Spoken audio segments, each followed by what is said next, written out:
You can have the degree, the resume, and the six-figure income, and still be one bad habit away from financial collapse. That is exactly why the real battle is not intelligence, it is discipline. And most people never want to hear that. Because if money problems are behavior problems, then the whole secret formula fantasy falls apart. And that means the uncomfortable fix is available to everyone, which is why it matters so much.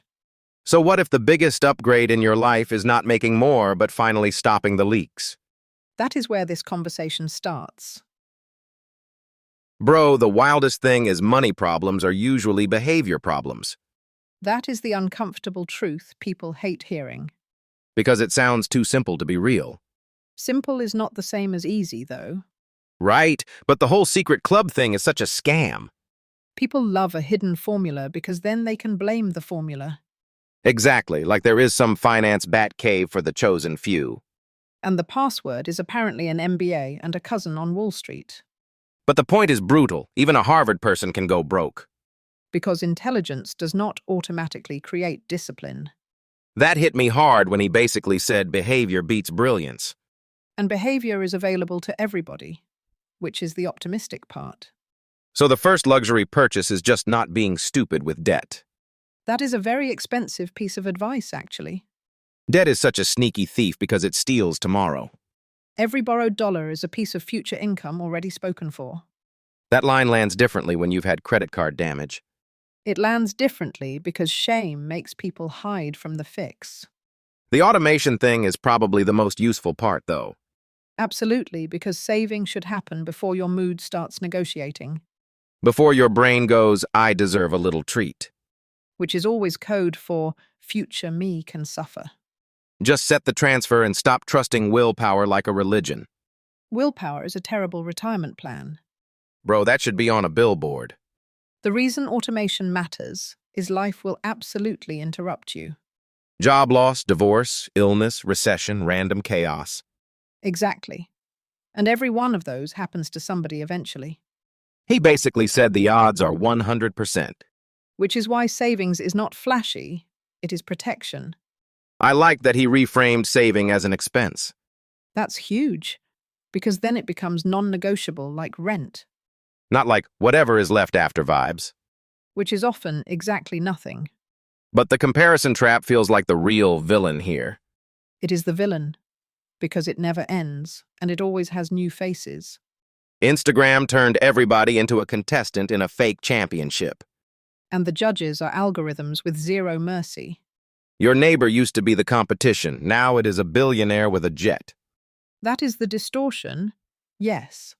And it resets your expectations constantly. His kid thinking a private jet is normal is actually terrifying. Children now have outrageous reference points for what rich means. In our heads, rich was a new truck and a clean driveway. Now it is private islands and cameras following you around. And that shifts the target so much that nobody feels enough. That was his point about the goalposts never stopping. That quote is nasty, by the way. Because once expectations rise with results, effort never buys peace. So you make more money, then suddenly your life gets more expensive. And then you call that progress, when it may just be inflation of identity. Inflation of identity is a devastating phrase. It is also why rich people can still feel behind. Even with 100 million a year, apparently. If the game is status, there is always someone ahead. The desert island test was really smart, though. It strips away status and reveals utility immediately. Right, nobody sees the car, so suddenly you want comfort, not flex. Most people would make better financial choices if nobody could see them.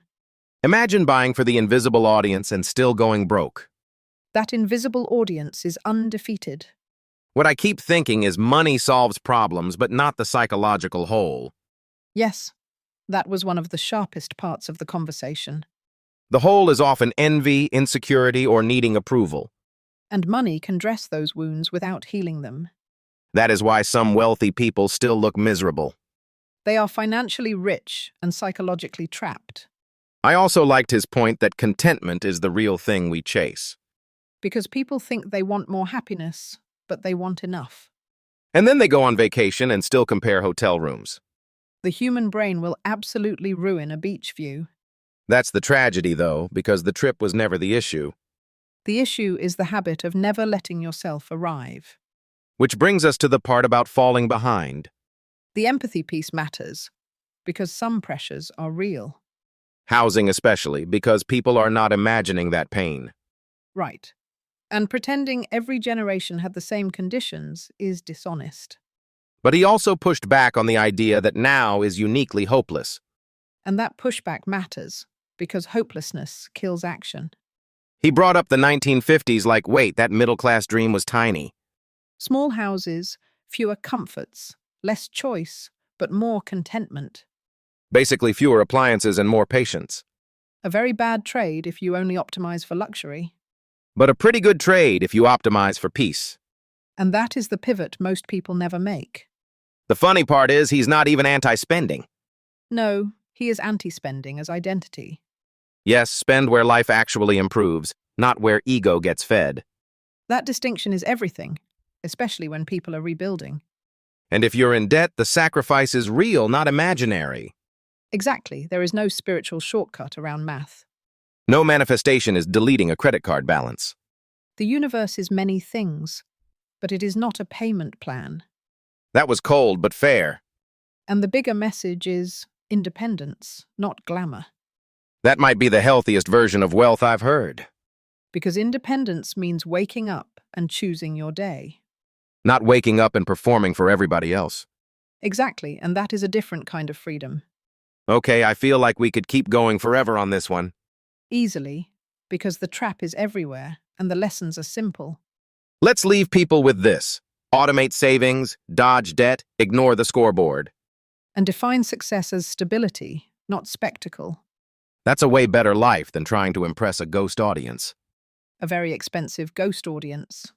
Next episode, we need to get into how spending can actually make life better. And why people still sabotage themselves even when they know all this. Oh, that part is going to get messy. The crazy part is how simple the advice sounds and how hard people make it. Because simple feels insulting when people want a secret. They want a hack, not a kindergarten lesson.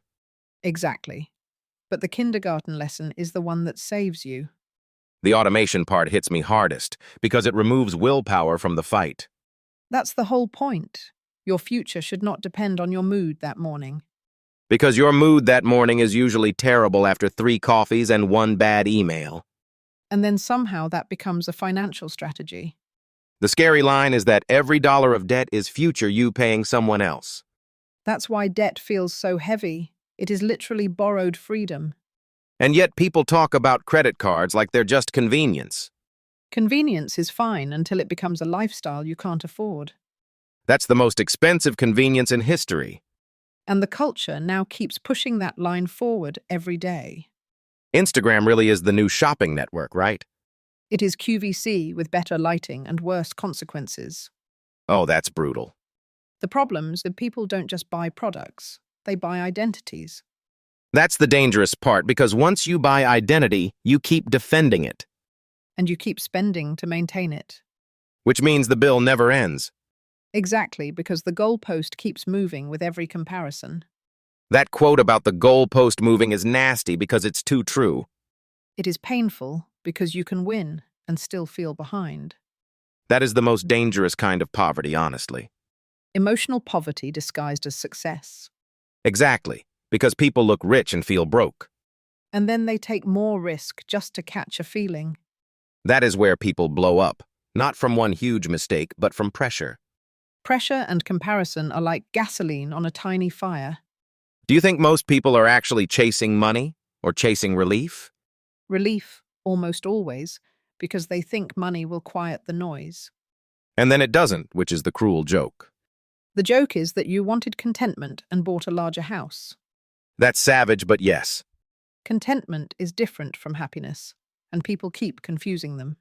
Say that again, because that distinction matters. Happiness is a moment. Contentment is a state of enough. And money can buy moments way more easily than states. Right. And that's why vacations are such a trap for expectations. Because even paradise gets a performance review.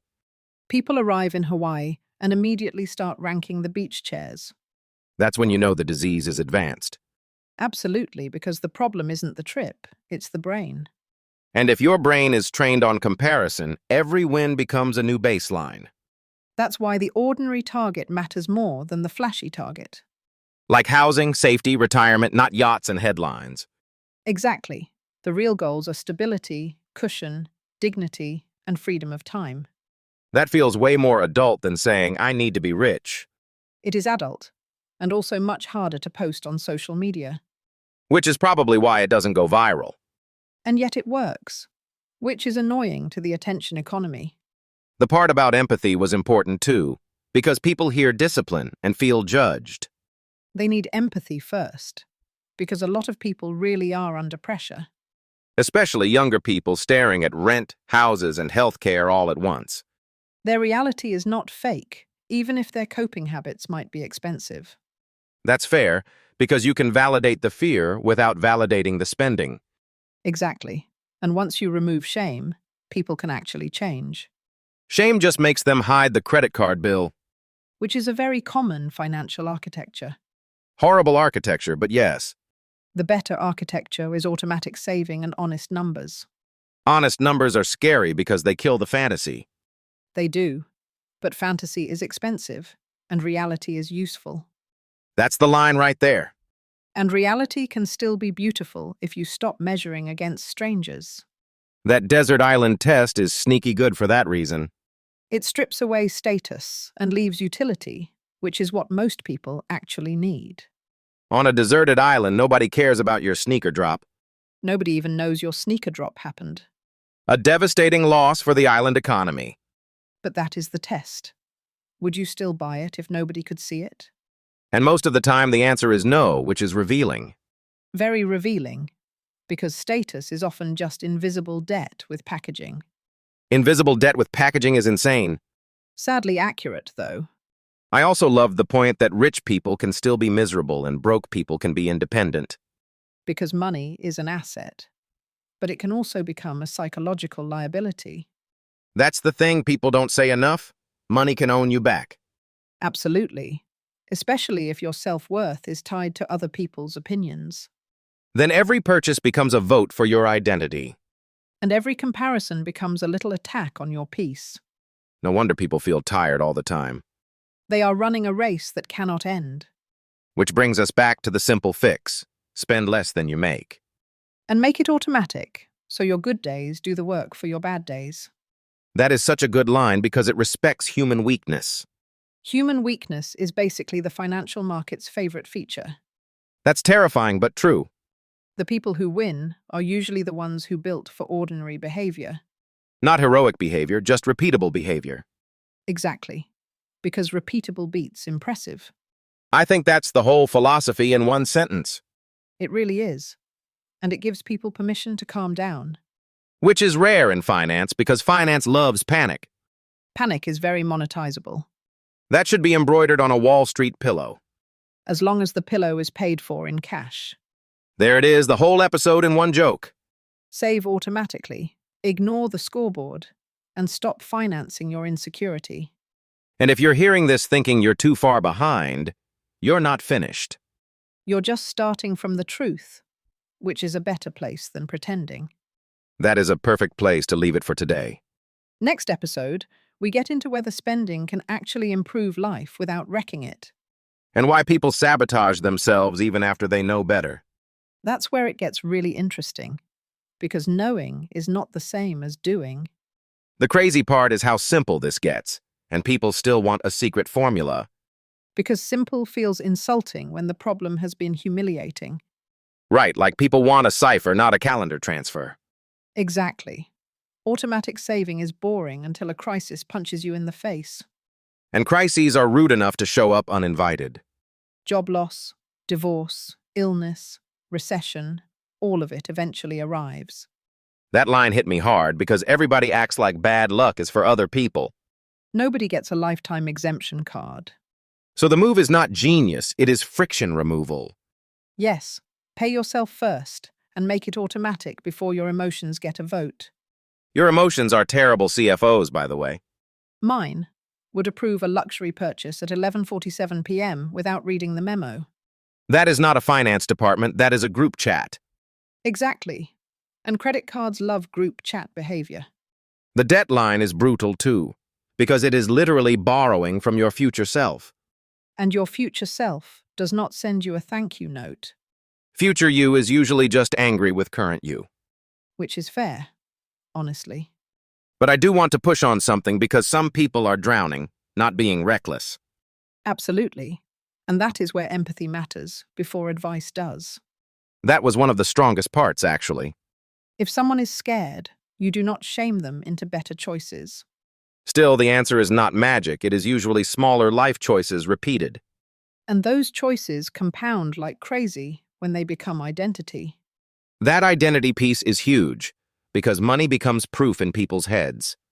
Proof of what, though? Usually proof they are not enough. That is the poison right there, They do not want wealth. They want relief from comparison. which is impossible because comparison has infinite supply. Instagram is basically a casino built by people with better lighting. That is painfully accurate. And the weird part is that algorithm keeps moving the target. So your house becomes normal the second somebody else buys a bigger one. Exactly, the goalpost moves faster than satisfaction can catch it. That was such a good line because it explains why raises disappear emotionally. You get more money and somehow still feel behind, And then people say, maybe I just need one more bump. which becomes a treadmill, not a path. A treadmill with nicer shoes, but still a treadmill. And higher rent. The social media piece makes it worse because your comparison group is now everyone. Not your neighbors, not your co-workers, everyone with a curated feed. And everybody online looks like they have a private jet and flawless skin. And 3 assistants you cannot see. That part matters because envy is always incomplete information. You see the car, not the pressure that bought it. You see the success, not the stress. You see the highlight, not the invoice. That should be a sticker on every phone. And the sad trick is that people think more spending will create contentment. But contentment is the real thing, not happiness in the fireworks sense. Yes, happiness is too slippery. Contentment is the steadier target. That distinction is kind of beautiful, actually. It is also useful because contentment has boundaries. So if someone is obsessed with the bigger apartment, the question is, what feeling are they renting? Exactly. Are they buying comfort, status, or permission to feel okay? And if it is permission, that gets expensive very fast. Usually forever expensive. The other thing I loved was the independence idea, because that is a cleaner definition of rich. Way cleaner, because independence is about options, not optics. Can I wake up and do what I want today is such a stronger metric than can strangers clap for me.